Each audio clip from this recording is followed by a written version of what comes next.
So, ladies and gentlemen, Democrats thought that they would be able to go back to business as usual after Spencer Pratt lost his bid for the mayor of Los Angeles and brought so much attention about the homelessness crisis to the public. But not so fast. The Trump administration just cut off millions of dollars of federal funding to Los Angeles homeless programs after the years of massive fraud, waste, and abuse. And now you even have Democrat leaders like Hakeem Jeffries being pressed as more reports continue to come out about homeless individuals on Skid Row telling investigative journalists they were bribed with cash, drugs, and other incentives to sign political petitions and vote for Democrats in elections. Let's start right here. The department is cutting off tens of millions in federal funding from LA's homeless program over what it calls mismanagement and lack of safeguards against potential fraud. David Spunt live at the Justice Department. Hi, David. Hi, Dana. Hi, Bill. This is a huge blow to this L.A. homeless authority. It's called LAHSA. They just were informed within the last hour that they are losing these tens of millions of dollars. They've gotten almost over $1 billion since 2021 in federal taxpayer funding. Now they're going to lose it as this investigation goes underway. This is from the White House Fraud Task Force in coordination with Housing and Urban Development. This is a 13-page letter that we obtained exclusively sent to this agency. According to the letter, LAHSA's received, as I said, $1 billion from HUD since 2021. The letter goes on quickly to point out that L.A. County has withdrawn funding for the agency. The city of L.A. is considering the same. The letter continues. HUD has evidence that LAHSA's repeated false statements and its irresponsible actions and failures, including its lack of financial management, internal controls, and safeguards against conflicts of interest, pose a threat to HUD, the public, and those living on the streets of L.A. Now, homelessness is a real problem in L.A. and other parts of California. It became a central focus of Republican mayoral candidate Spencer Pratt's campaign, though he ultimately was defeated at the polls. According to the numbers, $953 million was allocated in fiscal year 25-26 by the agency. Approximately 44,000 unhoused homeless people, approximately $22,000 per homeless person spent. FTC Chairman Andrew Ferguson, who's the vice chair of the Fraud Task Force, says that LA didn't care about the homeless, but the Trump administration does. Ferguson is part of this overall task force. They don't just have their eyes set on Los Angeles, really all 50 states, but a big blow to this agency today, guys. That's really interesting and a theme, of course, in the last few months with the administration. Thank you so much. And so a major part of the Trump administration in this second term has been cracking down on the fraud, waste, and abuse. He's done that in several ways. When you think about DOGE and when you think of the fraud task force that J.D. Vance has been placed in charge of, We've been able to start to see what that fraud in this country looks like, as California has been ousted with the hospice fraud we covered on this channel, and now the homeless fraud that is being exposed also. I don't think the average person truly understands how California has made the homelessness crisis into an entire industry in that state, basically allowing them to extract tax dollars off of the backs of these individuals while pretending to help these people. But not only that, they also use these people as one of their tools to maintain political power. And now you have the media pressing Hakeem Jeffries about this very issue. Check this out. Thank you so much. Earlier in the week, you told me that there is no election fraud happening in California and that anyone who questions the outcome of the election is a conspiracy theorist. However, there are now homeless people on Skid Row admitting they were bribed with cash, drugs, other incentives to vote Democrat in elections. Does that change your stance at all on whether or not these elections are rigged? So I'm unfamiliar with those reports, and I wouldn't be surprised if those are part of some far-right conspiracy theory being peddled on the internet to try to convince the American people that there's evidence of fraud in California. By the way, Mike Johnson, the Speaker of the House, when asked about the situation in California, couldn't produce any evidence, said there was none. And yet still, in my view, irresponsibly tried to peddle and ban the flames of a conspiracy theory in terms of California. Why are they doing this? Why don't Republicans just actually focus on trying to convince the American people that Republicans are committed to turning their lives around? And so Hakeem Jeffries just wants you to believe that there's nothing to see here. This ain't nothing but right-wing conspiracy theory. Nothing to see here. Homelessness in California? Huh? How could you say such a thing? It's not happening. It's a conspiracy. Fraud, homeless individuals being paid to register to vote for the candidate that these organizations, these NGOs tell them to. It's not happening. It's just right-wing conspiracy. Meanwhile, this all really kind of popped off when you had independent investigative journalists going undercover, exposing this, actually showing literal footage of people in these organizations paying homeless individuals to register to vote and to vote for certain individuals. And now the mainstream media is covering this. And so check this out. Do you want to speak with us real quick? No. The heart of LA's homeless crisis on Skid Row. What's it like out here? It's nice. Fun.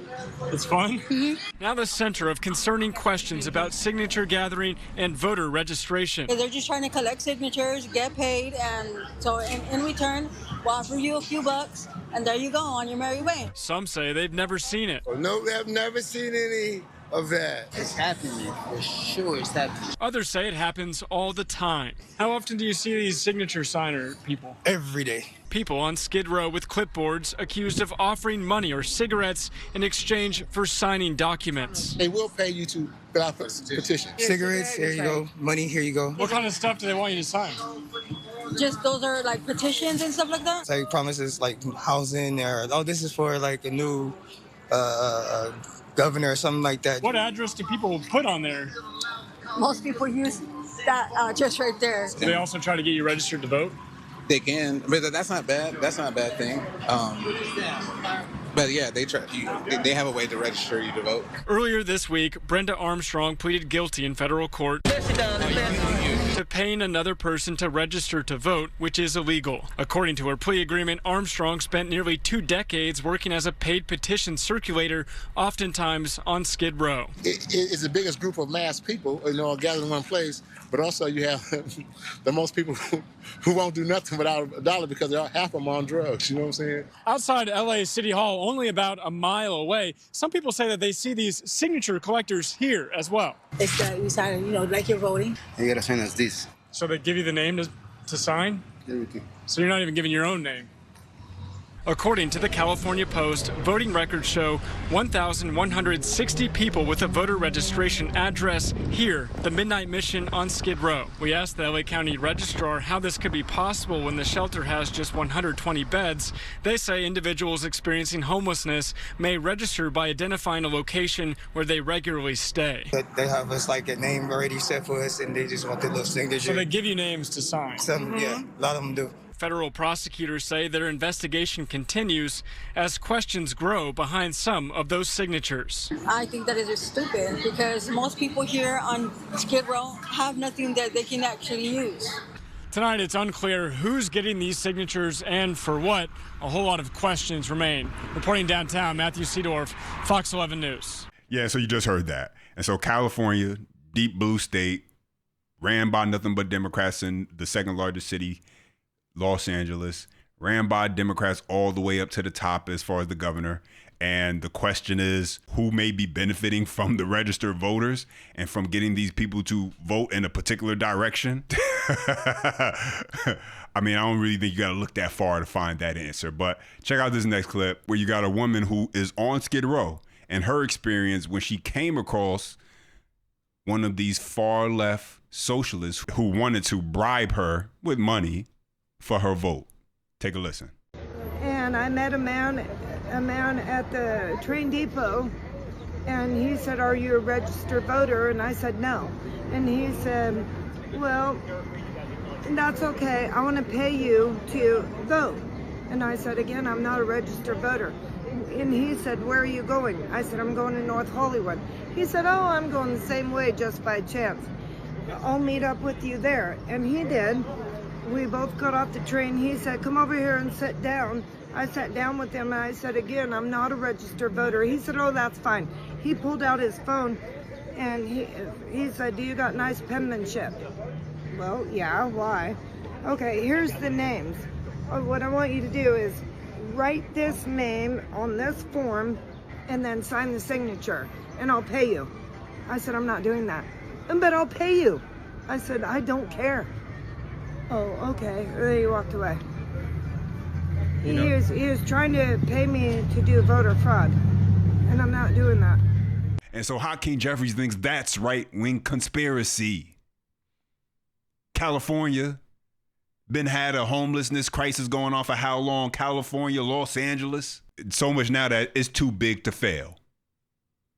They can't shut down the homelessness crisis. They can't actually solve for the issue in California because it's too big to fail. Too many people making money off of it. Too many folks who are able to line their pockets, continue to move up the ladder of success politically for them to ever actually solve the issue and do what would actually be in these people's best interest. That's why they out here and they hand out free drug kits where they give them free needles, free pipes. Now they'll say that they're doing this so that way to protect the individuals who are using drugs so they don't spread disease. But it sounds like more like they're just enabling these people to just keep using drugs. And that's why they did not even want Spencer Pratt to be in a runoff. CNN, they were doing a little segment and they were saying, well, why would, Democrats do that to themselves? Karen Bass would have had a much better chance of winning against a Spencer Pratt. Why would she want to run against Nithya Raman? You're under the impression that this is just about Karen Bass. That's where you're fooled. This is about the Democrat machine. And so 2 Democrats that they can now pick, hey, which one do we just want to go with? Nithya Raman, the Democrat socialist, or Karen Bass, the progressive Democrat? That sounds far better than having someone like a Spencer Pratt who, while he probably wasn't going to win, he would at least, kept it in the news, kept bringing more attention to the homelessness issue going on in California to the point where who knows what may have come of it. Now, like everything else, it'll fade away after a couple days, a week or two from the public eye, and we'll have to see what comes of it from these investigations from the Trump administration. But let's get into this next story that's kind of tied to all of this. This has to do with the Palisade fires, and well, Karen Bass's own brother is actually a part of a lawsuit suing the city that Karen Bass is the mayor of. Yes, take a listen to this. We are learning LA Mayor Karen Bass's own brother is part of a massive lawsuit against the city over the Palisades fire. We're diving into the court documents, naming him as one of the plaintiffs. Thanks again for joining us live at ABC 7, Disney, Plus, and everywhere you stream. I'm David Ono. I'm Liz Nagy in for Giovanna Lara. Thousands of property owners who saw their homes burned to the ground in the Palisades are now suing the city of LA. And today we learned Mayor Bass's own brother is also taking legal action. Eyewitness News investigative reporter Kevin Ozebek has been combing through the court documents and joins us live with what the mayor has to say about this. Kevin. Well, David and Liz, for many in the Palisades burn zone who blame the city for their loss, there's a real good bit of irony here. They're also very surprised to learn that Mayor Bass's own brother is with them in this massive legal fight. With heavy winds whipping embers around the Pacific Palisades and into Malibu, we all know the damage that was left behind. As a result, thousands whose homes were damaged or destroyed have joined lawsuits going after multiple defendants, including the state, LADWP, and the city of Los Angeles. And it turns out one of those plaintiffs is Kenneth D. Bass, the brother of LA Mayor Karen Bass. Court documents show Kenneth owned this Malibu property complete with a guest house, pool, and putting green. But from Air 7, you can see the main home is long gone. According to this lawsuit, first reported on by LA Material, the home is a total burn down, and Kenneth Bass experienced smoke inhalation and emotional distress. The politics of it is very strange. But Malibu resident Abe Roy, who lost a home in the fire too and runs a company helping families rebuild, understands why even the mayor's own brother would sue. He's another resident who's endured significant loss and significant damage, and he has every right to go after and make this right. Mayor Karen Bass declined our interview request today, but her press secretary says there's nothing new here. Mayor Bass has spoken of her brother's loss publicly since January of 2025. Thousands of people are plaintiffs in this action. And of course, today we also did try reaching out to Kenneth Bass, but we did not have any luck. But the law firm representing him and many others in this lawsuit says their family connections are irrelevant. And as non-public citizens, they are entitled to respectful privacy as they pursue their legal rights along with all represented victims. Live in the studio, Kevin Ozbek, ABC 7 Eyewitness News. Here's what they're not telling you in the news reports. So her office says there's nothing new here, but she publicly acknowledged her brother's loss and then declined to comment on it. And then this is what's really interesting is that in the lawsuit, the allegations are negligence in water infrastructure, the reservoir leading to low zero water pressure for firefighters, poor vegetation management, inadequate preparedness, and overall government failures. Her own brother is listing catastrophic failure of Mayor Karen Bass in a lawsuit. This is wild. And so the part that they're not really telling you is that her brother is literally suing her for government failures. That's also a part of the claim. Yeah, they told you about everything else. But the lawsuit also claims government failures contributed to the fire spreading and becoming more destructive, including failures tied to fire suppression, emergency response, and public infrastructure. And so her brother is essentially suing her for failure to do her job. Now I want to hear from you guys about this entire story. Drop your comments down below. You know I appreciate when you guys chime in. Don't forget you enjoy the content. Smash that thumbs up. That's the best way to let me know. For more, subscribe to the channel. And as always, until next time.